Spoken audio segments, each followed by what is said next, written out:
तो कल जो हम पढ़े थे, ठीक है, तो बोलो सबसे पहले जो सांस जो लिए थे तो कितना गैस से गया था नॉर्मली? 3 गैस। पहला कौन था? ऑक्सीजन। ऑक्सीजन कितना परसेंट? 78%। 21%। कितना परसेंट? उसके बाद कार्बन डाइऑक्साइड। कार्बन डाइऑक्साइड कितना परसेंट? उसके बाद नाइट्रोजन। नाइट्रोजन कितना परसेंट? ये सब गैस से कहाँ जाके रहता था? फेफड़ा में। फेफड़ा में कहाँ? वायु कोष्ठक में। तो हम लोग जो सांस ले रहे थे तो पहला कहाँ जाता था? नासा छिद्र के बाद, नासा कपाट के बाद फायरिंग, फायरिंग के बाद लैरिंग्स के बाद ट्रैकिया, ट्रैकिया के बाद ब्रोंकस, क्या ब्रोंकस के बाद ब्रोंकियोल्स, ब्रोंकियोल्स के बाद वायु कोष्ठक, जिसको हम लोग बोलते थे एल्वियोलाई। तो कोई पूछेगा श्वसन तंत्र में कितना अंग है, तो ये जितना भी अंग अभी जो हम लोग पढ़े थे तो ये पूरे नाम बोल देना, ठीक है। ये क्वेश्चन पूछा जाता है, श्वसन अंग के नाम लिखें। किसका नाम लिखने का? ये श्वसन अंग के नाम लिखें, तो इसमें बोल देना नासा छिद्र, ट्रैकिया, फायरिंग्स, लैरिंग्स, जो भी होता है, ब्रोंकस, ब्रोंकियोल्स। तो बोलो फेफड़ा में सबसे छोटे इकाई को क्या बोला जाता है? एल्वियोलाई। क्या बोला जाता है? वायु कोष्ठक या एल्वियोलाई। तो कल का पूरे कहानी समझ में आ गया था। इसी पे आज हम कुछ ऑब्जेक्टिव क्वेश्चन मतलब कि देखेंगे। ध्यान दो इधर। श्वसन जो होता है, चैप्टर का नाम क्या था? श्वसन। तो श्वसन कितने प्रकार का? 2 प्रकार का। कितने प्रकार का? 2। एक होता है वायवीय श्वसन और दूसरा अवायवीय श्वसन। दूसरा अवायवीय श्वसन। ध्यान दो, श्वसन कितने प्रकार का? 2 प्रकार। देखो क्लास में माने कि ऐसे ध्यान देख पढ़ो जो 90% क्लास में ही याद हो जाए, ठीक है। अगर क्लास में देखो, क्लास में अगर 90% तुम लोग को अगर याद हो गया तो समझ जाओ जो आज हम अच्छे से पढ़े हैं। समझ आ रहे हैं कि ना? नहीं तो पढ़ रहा है इधर, ध्यान कहीं और है तो नहीं समझने वाला है। हाँ ध्यान देना। तो श्वसन कितने प्रकार का? 2 प्रकार का। पहला कौन? वायवीय। दूसरा? अब देखो ध्यान से, वायवीय श्वसन किसे कहते हैं? ध्यान देना। ऑक्सीजन की उपस्थिति में होने वाले श्वसन को क्या बोलते हैं? वायवीय श्वसन। ध्यान देना, जो ग्लूकोज ऑक्सीजन की उपस्थिति में टूटता है उसको हम लोग क्या बोलते हैं? वायवीय श्वसन। ध्यान देना। और दूसरा इसी का एक अपोजिट है अवायवीय। क्या है? तो ये ऑक्सीजन की अनुपस्थिति, अनुपस्थिति मतलब बिना ऑक्सीजन का। जो देखो, जो ग्लूकोज बिना ऑक्सीजन का टूटता है उसी को हम लोग बोलते हैं क्या? अवायवीय श्वसन। ध्यान देना। जैसे ध्यान दो, कभी कभी सुना होगा जो अगर ज्यादा दौड़ते हैं तो पैर कमर में दर्द करने लगता है, दर्द करने लगता है, ठीक है। ज्यादा दौड़ने के बाद क्या होने लगता है? पैर दर्द करने लगता है। ध्यान देना, होता क्या है कि जब हम तेज दौड़ते रहते हैं तो उस समय हमारा जो हार्ट होता है ना, बहुत तेज धड़कते रहता है। सही बात है या गलत बात है? सही बात है। ध्यान दो, तो जब तेज धड़कन जो तेज होता है ना, हम सांस क्या लेते रहते हैं? जल्दी जल्दी।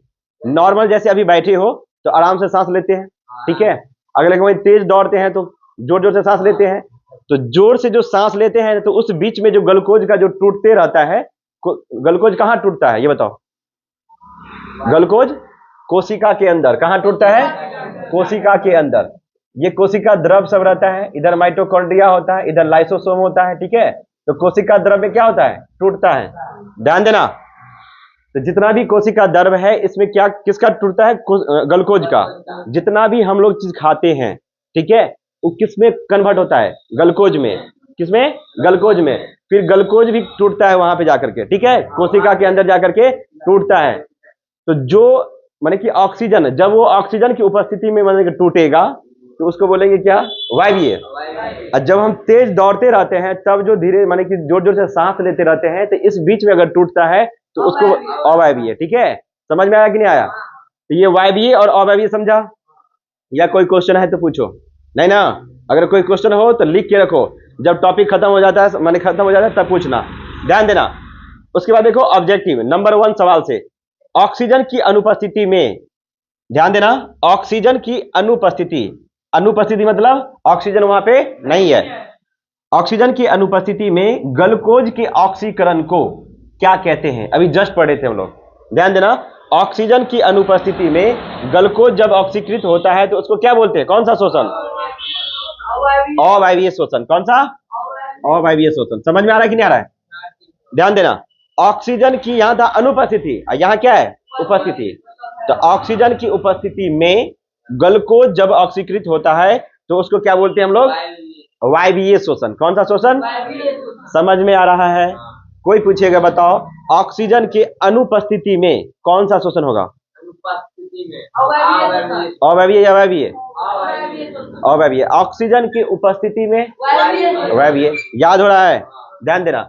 जैव कोशिकाओं में रासायनिक ऊर्जा का सार्वजनिक वाहक, वाहक मतलब क्या होता है? वाहक मतलब एटीपी। वाहक मतलब हाँ सवारी।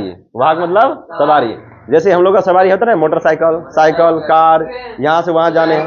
तो इसी तरह हमारे शरीर में ब्लड में जो है ना हीमोग्लोबिन, ब्लड में क्या है? हीमोग्लोबिन। तो हीमोग्लोबिन का क्या काम है? हीमोग्लोबिन एक सवारी का काम करता है, उधर से उठाता है ऑक्सीजन को, इधर लाता है। ठीक है, इसी तरह ये एटीपी ग्लूकोज को उठाता है, इधर इधर करता है। ध्यान दे, समझ में आ रहा है कि नहीं आ रहा है? तो एटीपी क्या है हमारे शरीर में? वाहक का काम करता है। तो एटीपी का फुल फॉर्म एडिनोसाइन ट्राइफॉस्फेट। तो ये पूछा जाता है एटीपी का फुल फॉर्म क्या होता है बताओ? अलग अलग नहीं है, मान लीजिए ए का एडिनो, ट्राई, एडिनोसाइन, टी का ट्राई और पी का फॉस्फेट, ट्राइफॉस्फेट। उसी तरह देखो ध्यान से, कोशिकीय ईंधन, ध्यान दो, कोशिकीय ईंधन किसे कहते हैं? तो कोशिकीय ईंधन हम लोग किसको बोलेंगे? ग्लूकोज को। किसको बोलेंगे? ग्लूकोज को। तो कोई पूछ देगा उल्टा भी, ग्लूकोज को कौन सा ईंधन बोला जाता है? कोशिकीय ईंधन। ठीक है, उसके बाद देखो, संपूर्ण शोषण क्रिया के दो प्रमुख चरणों के नाम बतावे। तो संपूर्ण जो शोषण हुआ था, तो संपूर्ण शोषण का कितना क्रिया था उसमें? 2। तो एक का नाम क्या था? प्रश्वास। प्रश्वास क्या? इसको दूसरे भाषा में क्या बोलते थे हम लोग? निःश्वासन। क्या बोलते थे? और दूसरा क्या था? उच्छ्वास। उच्छ्वास मतलब निःश्वासन। तो समझ में आ रहा है कि नहीं आ रहा है? तो ठीक, प्रश्वास अभी हम तुम लोग करोगे। ठीक है, प्रश्वास मतलब क्या होता था? सांस अंदर लेना। तो जोर से करो तो प्रश्वास। उच्छ्वास, उच्छ्वास मतलब सांस छोड़ना। तो ऐसे ही करके पढ़ोगे ना तो मजा आएगा, हमेशा याद रहेगा। तो प्रश्वास और उच्छ्वास समझ में आ गया। उसके बाद देखो, शोषण जीवों के लिए क्यों अनिवार्य है? तो क्यों अनिवार्य है? ऊर्जा के लिए। हाँ, जैव ऊर्जा यानी ऊर्जा उत्पादन के लिए। समझ, तब तक हमारे शरीर में क्या नहीं जाएगा? ऑक्सीजन। और जब तक ऑक्सीजन नहीं जाएगा तब तक माइटोकॉन्ड्रिया उसको क्या नहीं करेगा? भोजन नहीं बनाएगा। तो हाँ, समझ में आ गया ना। उसके बाद देखो ध्यान से, तो शोषण प्रक्रिया में, शोषण माने जब पूरा प्रक्रिया होता है तो उसको उपोत्पाद के रूप में क्या मुक्त होता है? Carbon dioxide. कार्बन डाइऑक्साइड कैसा गैस है? ठंडा गैस है कि गर्म गैस? गर्म गैस। ध्यान दो, शोषण को 2 चरणों में किस आधार पर बांटा गया है? ध्यान दो, तो शोषण को 2 चरणों में, एक ग्रहण करने और एक छोड़ने। तो जो ग्रहण करते हैं उसको क्या बोलते हैं हम लोग? प्रश्वास। और जो छोड़ते हैं उसको उच्छ्वास। वायवीय शोषण की क्रिया किस स्थिति में आरंभ होती है? ऑक्सीजन की उपस्थिति में। किसकी उपस्थिति में? हाँ, तो इस वन लाइन का क्वेश्चन है, तुम लोगों को पता है ना? ध्यान दो, पाइरुवेट का पूर्ण ऑक्सीकरण किस चरण में होता है? किस चरण में होता है? दूसरे चरण में। पौधों में शोषण, गैसों का आदान प्रदान किन अंगों से होता है? रंध्रों से होता है। तो ये रंध्र समझता है ना? समझ में आता है ना? हाँ, नस, पतियों का नस। ठीक है, तो ये जितना पढ़ा है समझ में आया? ठीक है।